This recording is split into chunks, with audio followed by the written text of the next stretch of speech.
Here's another view. You might have seen another video where I was painting this koi. This is something I'm working on for a competition that's coming up. I've got copper lily pads.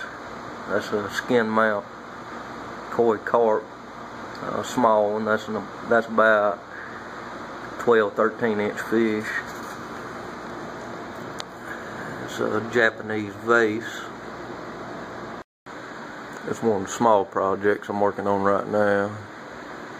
Fine pintail drake. This one's ready to put on driftwood. Do the final painting. Had pretty good feathers for the most part.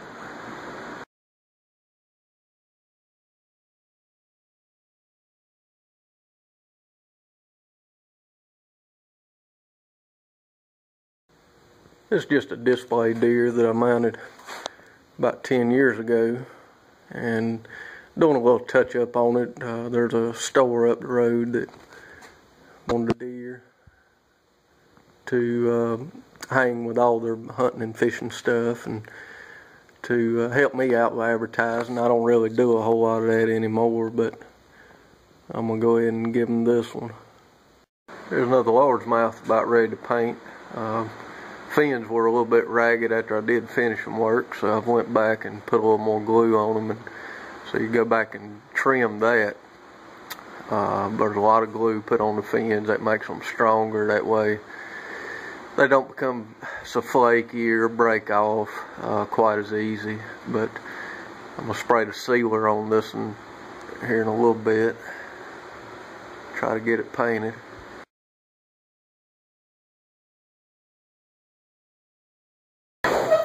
In my taxidermy business, I do a little bit of molding for different parts that you might use for use reproduction heads on ducks. There's a lot of artificial rocks used. I have a few rock molds. I was going to show some of the molds I've got. These are just simple molds for duck heads, different bird heads, from pheasant to geese to I've got swans. I've got each one of them labeled, because just picking up the mold, you'd have a hard problem figuring out exactly which one you got. But basically, most of the time, I just use Bondo and fiberglass to pour the head. You end up just kind of tapping it like that on the table, and all the air bubbles rise out. This one's a little snake. I'll do some reproduction reptiles here and there, but it's just a rubber mold. Most of mine are silicone. Some of it's just silicone out of the tube. I do have some that picks up really good detail. I'll use it at times if I want something really nice. This one is a trout head. I poured it a little bit ago. I'm going to see if I can get it out without breaking it. Basically, on a trout head, you're trying to pour it thin so that it'll be able to slip up on the form. Okay, so the Bondo finally set up, and I was able to pull one of the trout heads.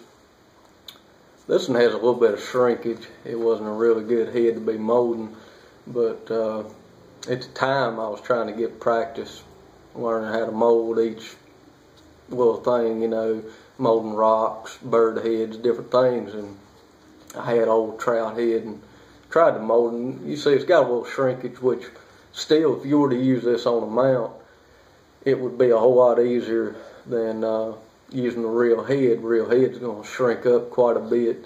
You've got a whole lot of building to do. Whereas this, you've got some shrinkage. It'd take a little bit of building, but you know, it wouldn't be that bad. This one, I've pulled from this mold a few times, and it's open mouth, and not had any problems. But for some reason, this time a little bit of rubber broke off. It ended up sticking in the mouth. The cool thing about the rubber is usually you don't have to use mold release